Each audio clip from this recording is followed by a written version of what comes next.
Welcome to next toppers. और आज हम पढ़ने वाले बायोलॉजी में ऑर्गेनिजम्स एंड पॉपुलेशन चैप्टर। बच्चों बोर्ड एग्जाम में ये चैप्टर आपका सीधा सीधा 5 मार्क्स का आएगा, ठीक है। तो 5 नंबर तो तुम्हारे कहीं नहीं गए, पहली बात तो ये है। और ये जो चैप्टर है बच्चों काफी ज्यादा इजी है, इसमें ज्यादा इतना कुछ है नहीं, है ना, लेकिन 5 नंबर तुम्हारे कहीं नहीं गए अगर तुम बहुत अच्छे से इस चैप्टर को पढ़ोगे तो। अच्छा, लास्ट तक रुक के जाना, क्योंकि लास्ट में मैंने बहुत इंपॉर्टेंट क्वेश्चंस लेके आई हूं मैं, ताकि तुम्हारी भी प्रैक्टिस हो जाए मतलब, और उसी के साथ साथ तुम्हें समझ भी आ जाए कि सारी चीजें कैसी दी गई है भाई, है ना। तो यार इस चैप्टर पे हम बात करते हैं सबसे पहले इकोसिस्टम क्या होता है। यार इकोसिस्टम तो वही वाली बात हो गई कि यार जब दो लोग एक साथ रह रहे हैं, इंटरैक्ट कर रहे हैं, है ना, बिल्कुल आप एक तरीके से मान लो एक ही जगह पे रह रहे, तो उसको अपन क्या बोलते हैं, इकोसिस्टम। और उसी की स्टडी को हम बच्चों क्या बोल देते हैं, इकोलॉजी बोलते हैं। तो यार इंटरैक्शन जो रहता है अमंग द ऑर्गेनिजम्स बहुत इंपॉर्टेंट रहता है विद देयर एनवायरनमेंट, तो उसको बच्चों हमने क्या बोलते हैं, इकोसिस्टम बोलते हैं। वैसे तो ऑर्गेनिजम्स की अगर हम बात करें तो यार ऑर्गेनिजम्स ना अलग अलग बिहेवियर के होते हैं, ठीक है, लेकिन डिपेंड करता है कि वो सर्वाइवल अपना इजी कैसे बनाते हैं। बिकॉज ऑर्गेनिजम्स का ऐसा होता है ना कि यार लिविंग ऑर्गेनिजम्स एक कंटिन्यूस प्रोसेस है, मतलब वो अपने आप को जिंदा रखेंगे, अपना सर्वाइवल वो कंटिन्यूस रखेंगे। साथ ही साथ में जहां वो रहते हैं वहां वो अपना अडेप्टेशन भी कर लेते हैं बच्चों, ठीक है। क्या होता है ना, जैसे जहां जिस रीजन में अभी मैं रह रही हूं तो यहाँ पे मेरा अडेप्टेशन काफी अच्छा है। हो सकता है अगर मैं हाई एल्टीट्यूड में कहीं चली जाऊं वहां मुझे दिक्कत हो सकती है, लेकिन वहां जो ऑलरेडी लोग रह रहे हैं उनके लिए अडेप्टेशन काफी ज्यादा आसान रहेगा, क्योंकि भाई वो तो वहीं पे ही रह रहे हैं स्टार्टिंग से, तो उनके लिए तो काफी अच्छी चीज हो जाएगी। तो यार इस पूरे चैप्टर में ना हम कुछ ऐसी चीजें डिस्कस करेंगे यार कि किसका अडेप्टेशन अच्छे से हो पाता है, किसका नहीं हो पाता है, ठीक है। और तो और जिसका बर्थ कितने टाइम में किसका बर्थ हुआ है, कितना डेथ रेट हुआ है, ये सारी चीजें बच्चों हम इस चैप्टर में डिस्कस करेंगे, ठीक है। तो ऑर्गेनिजम्स जो है, N organisms refers to the contiguous living system that lives in a environment and has the ability to adapt। वही वाली बात है यार जो मैंने आपको बताई कि यार वो अपने आप को क्या कर लेते हैं, अडेप्ट कर लेते हैं and retain certain structure and behaviour. Obvious सी बात है यार वो उन लोगों में हो पाएगी जहां पे जिनका स्ट्रक्चर बिहेवियर जैसा रहेगा वैसे ही जगह पे वो अपने आप को अडेप्ट कर पाएंगे। जैसे तुम्हारा स्कूल का ही ग्रुप ले लो यार, है ना, कुछ लोग ऐसे होंगे जो एक नंबर के चुगलखोर होंगे, वो चुगलखोर वाले, गॉसिप वाले एक जगह रहते। कुछ लोग ऐसे रहते जो भैया अपने काम से काम रखा, मस्त मौला रहे और निकल लिए, है ना। तो वो वही वाली बात है कि जो जहां पे जिसको जो अच्छा लगता है वो उसी एनवायरनमेंट में जाके अपने आप को अडेप्ट कर लेता है, ठीक है। So it includes fungi, bacteria, plants, animals and humans. So N organisms collectively form the population, ठीक है। तो यार पॉपुलेशन का मतलब यही होता है जब कलेक्टिव ऑर्गेनिजम्स को एक साथ अगर आप मिला दो तो आप उसको क्या बोल दोगे, पॉपुलेशन वर्ड बोलोगे। और ये पॉपुलेशन जो है एक साथ रहती है एक इकोसिस्टम में। अब इकोसिस्टम में बच्चों दो चीज देखने को मिलती है, बायोटिक एंड एबायोटिक। कहानी बहुत ही सिंपल सी है यार। बायोटिक मतलब कि क्या बोला गया है, लिविंग को बोला गया है, एंड एबायोटिक मतलब नॉन लिविंग को बोला गया है ना। बचपन से तो अपन पढ़ते आ ही रहे बच्चों, ठीक है। तो बायोटिक एंड एबायोटिक की कहानी कही गई है बच्चों। तो यार ऑर्गेनिजम्स एंड इट्स एनवायरनमेंट, तो यार अगर मैं बात करूं जैसा कि मैंने की बोला यार हर रीजन अलग अलग होता है। एक बात याद रखना, जैसे कि अब आप मान लो कि यार इक्वेटर है, इक्वेटर के आसपास आप देखोगे तो काफी ज्यादा मान लो टेम्परेचर ज्यादा है। तो जब वो टेम्परेचर आसपास की हवा गर्म होती है तो एक टाइम ऐसा आता है, ऑब्वियस सी बात है, वो इतनी लाइट एयर रहती है तो वो ऊपर जाके क्या बना लेती है, क्लाउड, और जिसके आसपास के रीजन में रेन देखने को मिलती है ना। तो यार कहानी ये है बच्चों कि यार आप जैसे ऐसे समझो कि हर जगह के अलग अलग रीजन रहते हैं, ठीक है। हर रीजन अलग अलग होते हैं। जैसे कि गर्मी में तुम जैसे डेजर्ट वाले रीजन में जाओगे तुम्हें बहुत ज्यादा गर्मी मिलेगी, है ना। तो रेन वाले फॉरेस्ट मतलब रेन फॉरेस्ट वाले रीजन में जाओगे वहां तुम्हें रेन ज्यादा मिलेगी। फिर आ जाता है तुम्हारा तीसरा टुंड्रा। टुंड्रा में क्या होता है, हिमालयन रीजन हो गया या जहां पे आपको बहुत हाई एल्टीट्यूड वाली जगह हो गई, ठीक है, जहां पे वेजिटेशन जो है वो काफी आपको कम देखने को मिलता है, तो उसको अपन क्या बोलते हैं, टुंड्रा रीजन, ठीक है। तो यार यहाँ पे देखो physiological ecology study different organisms and their adaptation to their environment for the survival and reproduction, ठीक है। तो यार यहाँ पे आप इस तरीके से समझो कि यार डिफरेंट ऑर्गेनिजम्स जो रहते हैं वो अपने आप को अडेप्ट करते हैं, और अडेप्ट करने के लिए उनको उस एनवायरनमेंट में सूटेबल होना चाहिए ताकि वो इजीली सर्वाइव कर पाए और आगे वो रिप्रोड्यूस भी कर पाए, है ना। पॉपुलेशन के लिए रिप्रोडक्शन बहुत जरूरी होता है बच्चों, ठीक है। Now the earth's rotation and tilt of the axis cause the annual variations that brings about the precipitation, जो मैं आपको बता चुकी हूँ कि जैसे कि आसपास की हवा गर्म रहती है ना, फिर वो इवेपोरेट होती, आसपास की हवा जब गर्म होती है, एयर लाइट होती है, वो लाइट एयर जो रहती है वो लाइटर वेट में रहती है, तो वो क्या करती है, क्लाउड्स के पास जाके क्या फॉर्मेशन करती है, रेन का फॉर्मेशन करती है। तो उस हिसाब से हमें कितने 3 इंपॉर्टेंट बायोम्स मिलते हैं। एक होता है बच्चों डेजर्ट, दूसरा आपका रेन फॉरेस्ट, तीसरा अपना टुंड्रा, ठीक है। तो यार यहाँ पे जो है इंपॉर्टेंट अलग अलग आपको फैक्टर्स दिए गए जो अफेक्ट करते हैं। तो सबसे पहले हम क्या पढ़ेंगे बच्चों, टेम्परेचर। तो यार टेम्परेचर की अगर मैं बात करूं, सीधी सी बात है यार, जहां टेम्परेचर ज्यादा होगा, है ना, टेम्परेचर आप देखो, टेम्परेचर जो रहता है अलग अलग जगह पे अलग अलग देखने को मिलता है, ठीक है। तो यार टेम्परेचर जो रहता है कभी कभी किसी किसी जगह बहुत कम होता है, वेजिटेशन की भी, जहाँ टेम्परेचर ऐसे कम जाते हैं वहाँ वेजिटेशन की भी इश्यूज आते हैं। जैसे कि आप देखो ध्यान से, ऐसे लद्दाख, लेह लद्दाख की मैं बात करती हूँ, लेह लद्दाख में आप जैसे चले जाओ तो वहाँ आपको बड़ी दिक्कत आएगी, खाने पीने की तो बहुत दिक्कत आएगी, ठीक है। तो वही वाली बात बोली गई है यार कि yes, very important, if organisms can tolerate the wide range of temperature, कुछ ऑर्गेनिजम्स जो वाइड रेंज ऑफ टेम्परेचर को टॉलरेट कर लेते तो उसको अपन क्या बोलते हैं, यूरीथर्मल। जैसे हम लोग, यार मैं भले ही जहां भी रह रही हूँ, लेकिन अगर मैं हाई एल्टीट्यूड में चली जाऊं तो मेरे लिए तो ऐसा हो जाएगा ना कि हाँ ठीक है, मैं कुछ दिन तक तो रह सकती हूँ, स्वेटर वेटर डाल के सब कुछ अपना अरेंजमेंट करके मैं आराम से रह सकती हूँ भाई, ठीक है। तो उसमें मैं आ जाती, मतलब ह्यूमंस आ जाते, शीप्स आ जाते, गोट्स आ जाते, जो ऑर्गेनिज्म टॉलरेट कर सकते वाइड रेंज ऑफ टेम्परेचर को। लेकिन कुछ ऑर्गेनिज्म ऐसे होते जो नहीं झेल पाते बच्चों, जो नहीं झेल पाते टेम्परेचर को, तो वो कैसे होते हैं, स्टीनोथर्मल। अब जैसे तुम उठा के ले आओ पेंगुइन को, ले आओ तुम पेंगुइन को राजस्थान में, हाँ, उठा के एकदम हिमालयन रीजन से ले आओ उठा के, क्या होगा, मर जाएगा भाई, वो उसकी आदत ही नहीं है, ठीक है। तो पेंगुइन जैसे लोग, तो पोलर बियर जैसे लोग तो सरवाइव ही नहीं कर पाएंगे।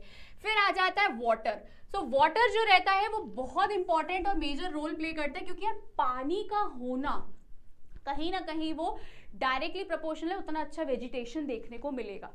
जहां पानी नहीं, जैसे डेजर्ट एरिया में देख लो, डेजर्ट एरिया में भी दिक्कत है बच्चों, ठीक है। जहां पानी नहीं है वहां पे ये सब चीजें दिक्कत वेजिटेशन की आती है। अब ऑर्गेनिज्म जो है उस हिसाब से अगेन अपने आप को अडेप्ट कर लेते, ठीक है। कुछ जो ऑर्गेनिज्म है वो हाई सैलिनिटी में रह सकते, कुछ जो है वो नहीं रह पाते। तो जैसे कि समझो यहाँ पे बच्चों, desert water limitation allow a few species with the unique adaptation to survive, है ना, कि भाई डेजर्ट में वही ऑर्गेनिज्म अपना सर्वाइव कर सकते हैं जो वहां पे अपने आप को अडेप्ट कर रहे हैं, इसके अलावा हर कोई नहीं कर सकता। जैसे कि मैंने एग्जांपल तुमको पेंगुइन का दे दिया, ठीक है। तो यार यूरी हाइलैंड की बात करें तो यूरी हाइलैंड में आ जाता है फिश जो कि टॉलरेट कर सकती है सैलिनिटी को, ठीक है, जैसे सलाइन वाटर की बात करें। एंड आ जाता है स्टीनोहैलन, यहाँ पे कोरल्स आ जाते हैं जो कि नहीं सर्वाइव कर सकते या फिर टॉलरेट नहीं कर सकते सैलिनिटीज को, उसको अपन बोलते हैं, ठीक है। इसमें आप फिशेस भी डाल सकते हो, है ना, स्टीनोहैलन में आप फिशेस भी डाल सकते हो, बिकॉज फिशेस भी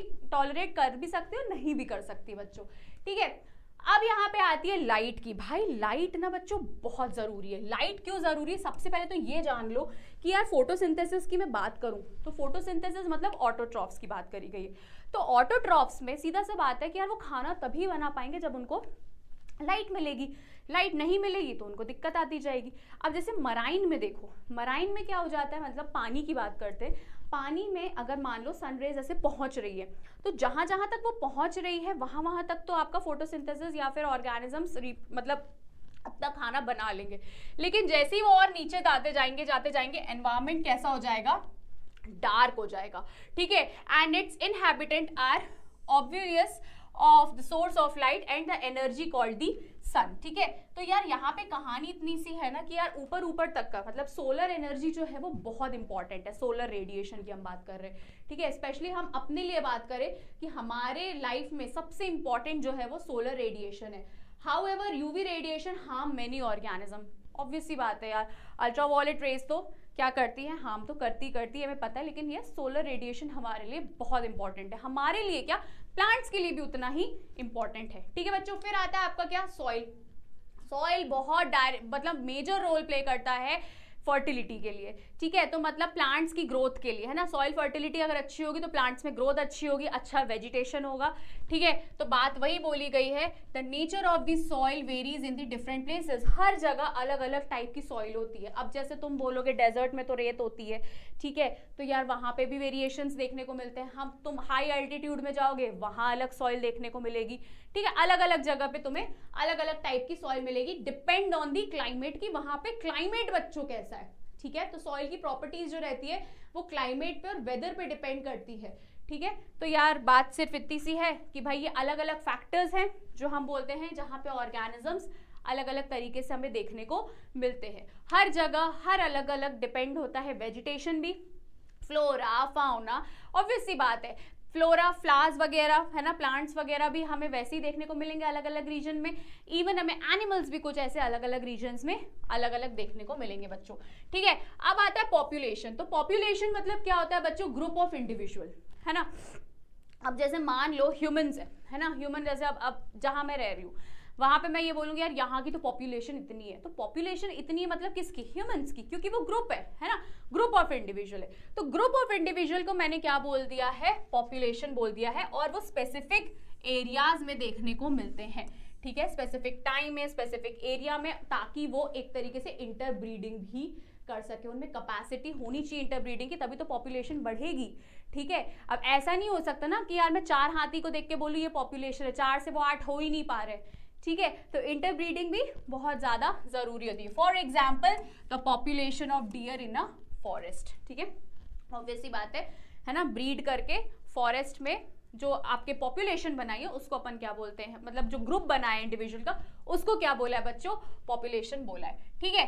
अब पॉपुलेशन डेंसिटी, यार पॉपुलेशन डेंसिटी का मतलब यही होता है कि मान लो तुम्हारे पास एक एरिया है, मान लो 10 किलोमीटर्स तक का एरिया है, उस 10 किलोमीटर्स में कितने लोग वहां पे हैं उसको अपन क्या बोलते हैं, पॉपुलेशन डेंसिटी। तो जब पॉपुलेशन डेंसिटी निकालना था तो बच्चों उसके लिए एक फॉर्मूला होता है, number of individual in a region, जो एन से डिनोट करते हैं, and the size unit area in region, ठीक है। तो वहां से क्या निकलती है, हमारी पॉपुलेशन डेंसिटी निकलती है कि यार यहाँ पे, या फिर आप बोल सकते हो पॉपुलेशन साइज निकल रहा है, ठीक है। जैसे मान लो कि तुम जहां रह रहे हो जिस लाइन में, तो वो लाइन का एरिया और उसमें कितने लोग रह रहे हैं उस हिसाब से तुम पॉपुलेशन का साइज या फिर हम बोलते हैं डेंसिटी निकाल सकते हो बच्चों।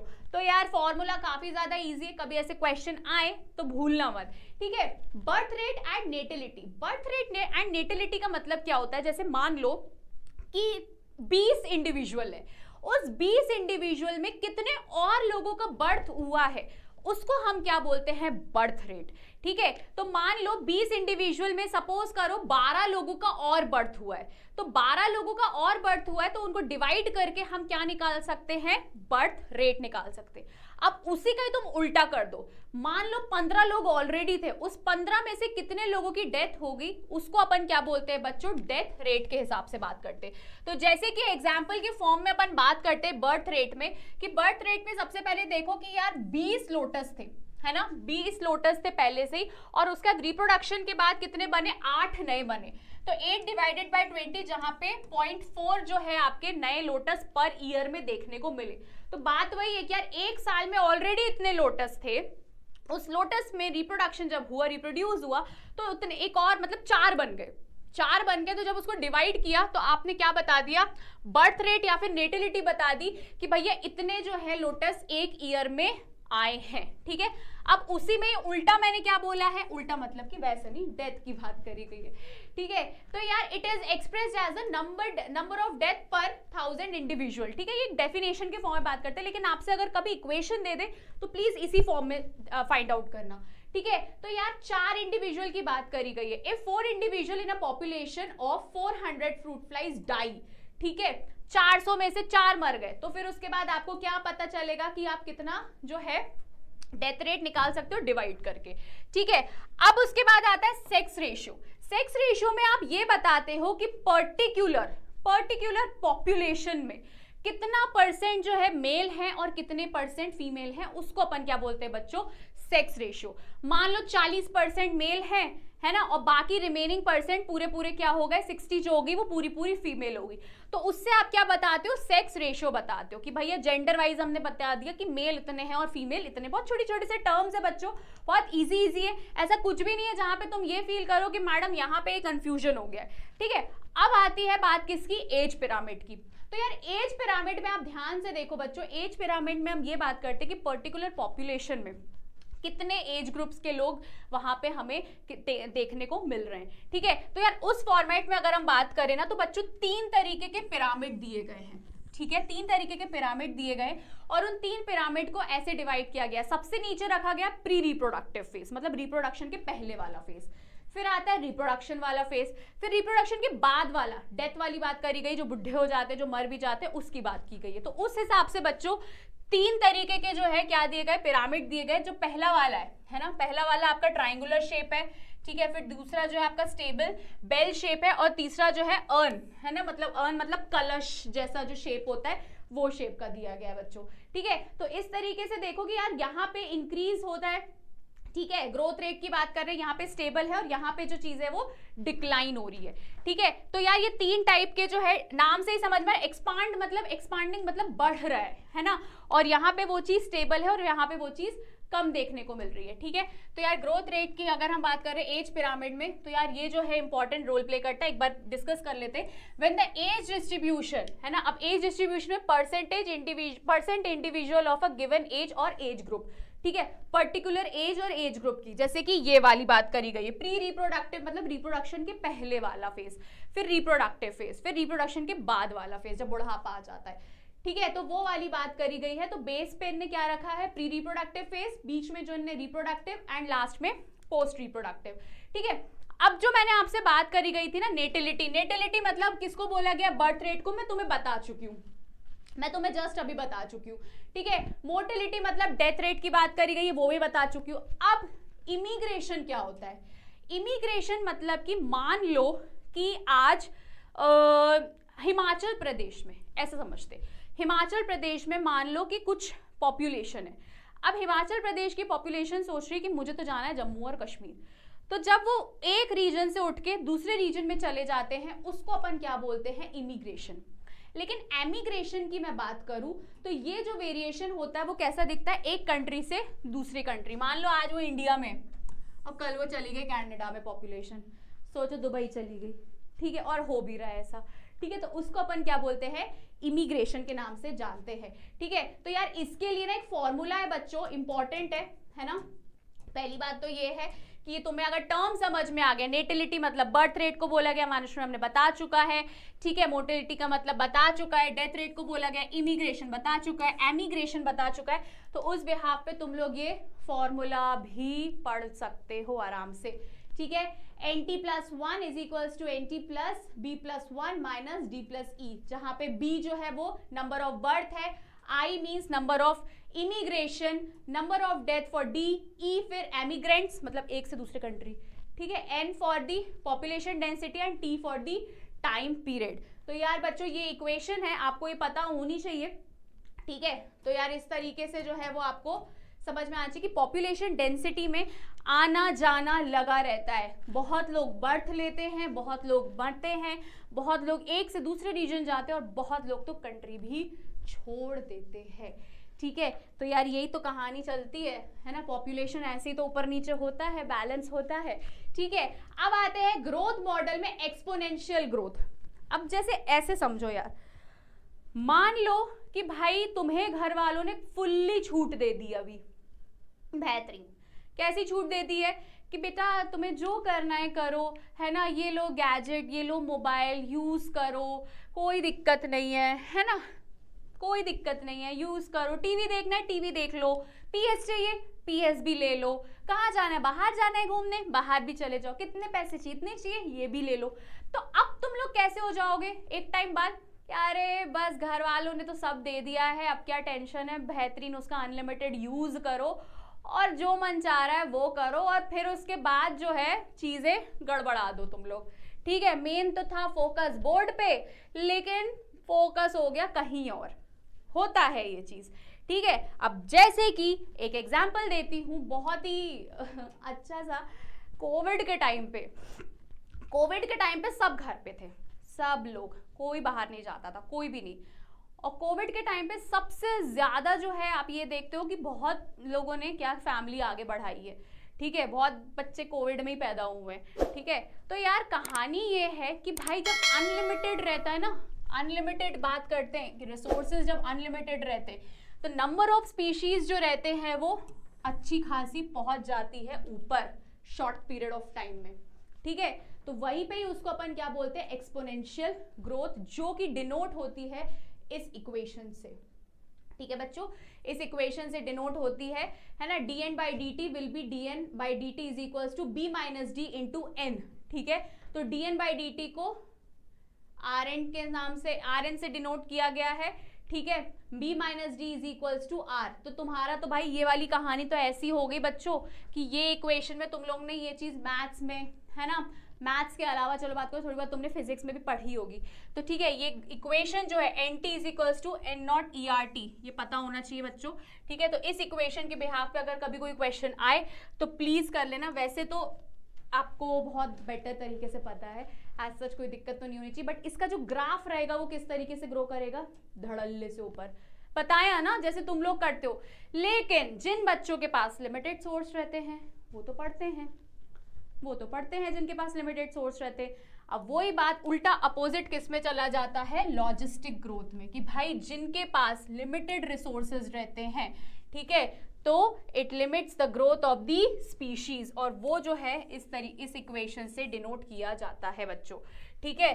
तो वर्हल्स-पर्ल ने ये इक्वेशन दी थी, ठीक है, कि भैया लिमिटेड चीज रहेंगी तो लिमिटेड स्पीशीज रहेंगी, लिमिटेड आपका बोल सकते हैं पॉपुलेशन रहेगी ग्रोथ की, या फिर ग्रोथ ऑफ स्पीशीज लिमिटेड रहेगी, लेकिन अनलिमिटेड चीजें कर दो तो भयंकर बढ़ जाएगी, ठीक है।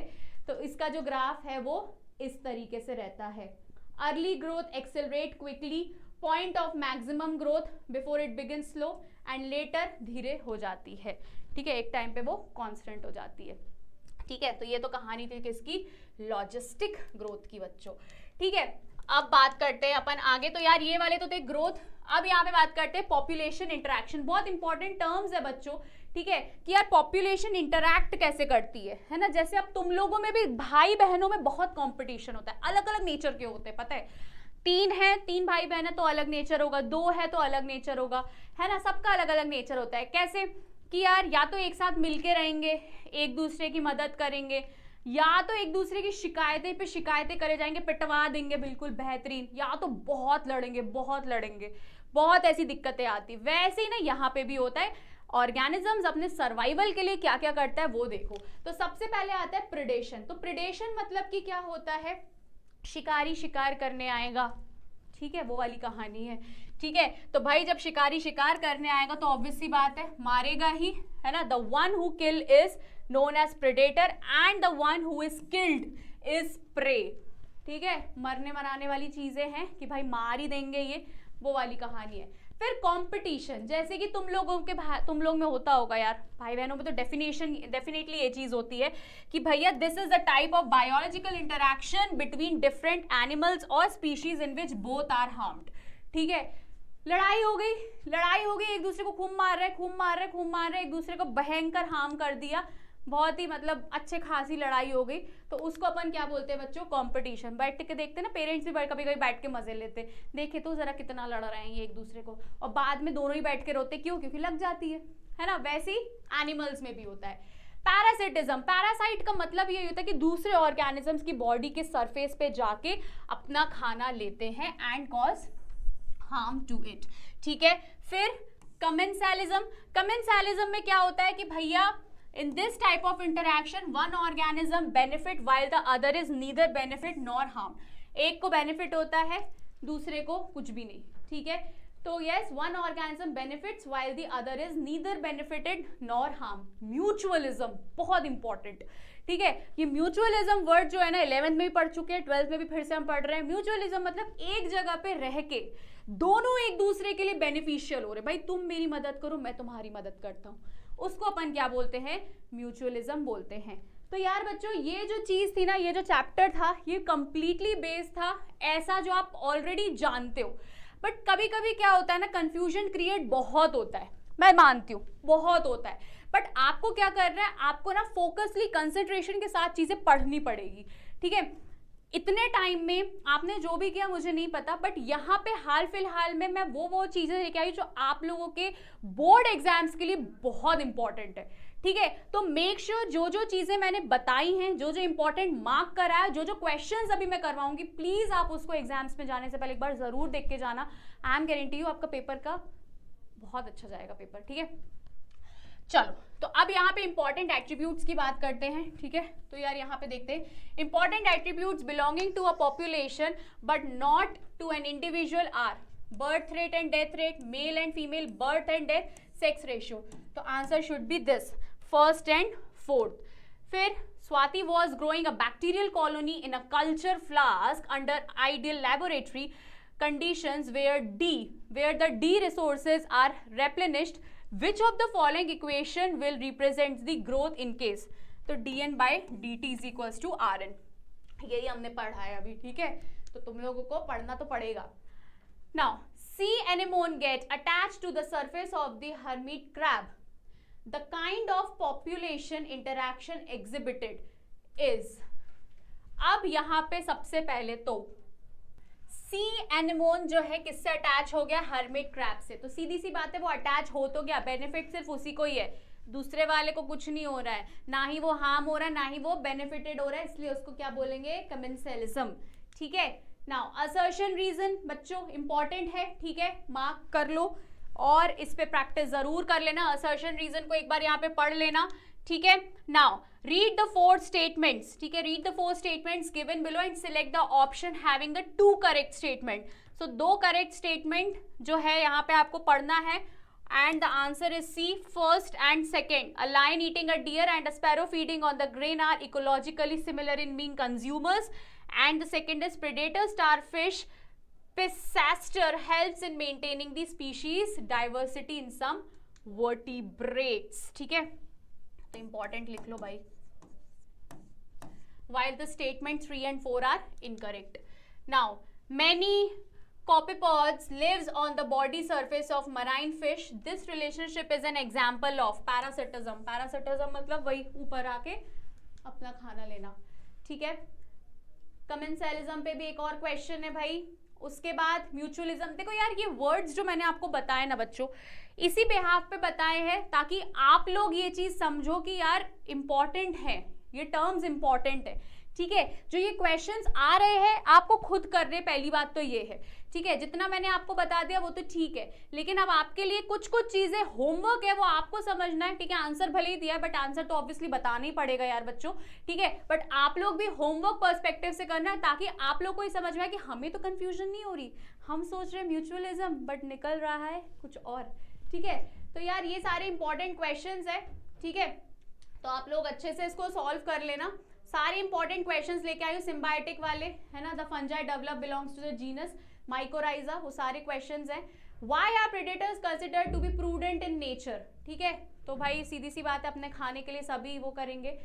Define interference competition, give one examples that supports the competition, ठीक है, ये भी पढ़ लेना बच्चों, ठीक है। तो यार ये सारे इंपॉर्टेंट जो आपको क्वेश्चंस दिए हैं ये पूरे के पूरे आपके ऑब्वियस सी बात है बोर्ड एग्जाम्स में कई बार आ चुके हैं, ठीक है। कुछ चीजें ऐसी है बच्चों जो मेरे खुद के प्रेडिक्शन है, आएंगे ही आएंगे, तो आप लोग मेक श्योर करो कि वो चीज अच्छे से पढ़ो, ठीक है। सेल्फ स्टडी बच्चों बहुत इंपॉर्टेंट है, हमारा काम ये है पढ़ाना बट आपका काम है पढ़ना। मैं अभी भी बोल रही हूँ हमने वो टॉपिक सबसे ज्यादा अच्छे से कवर किए और पूरे कवर किए वैसे तो, जो बोर्ड एग्जाम्स में सबसे ज्यादा जिसकी प्रोबेबिलिटी है आने की। सो ऐसे ही पढ़ते रहो। All the best for your exams, bye.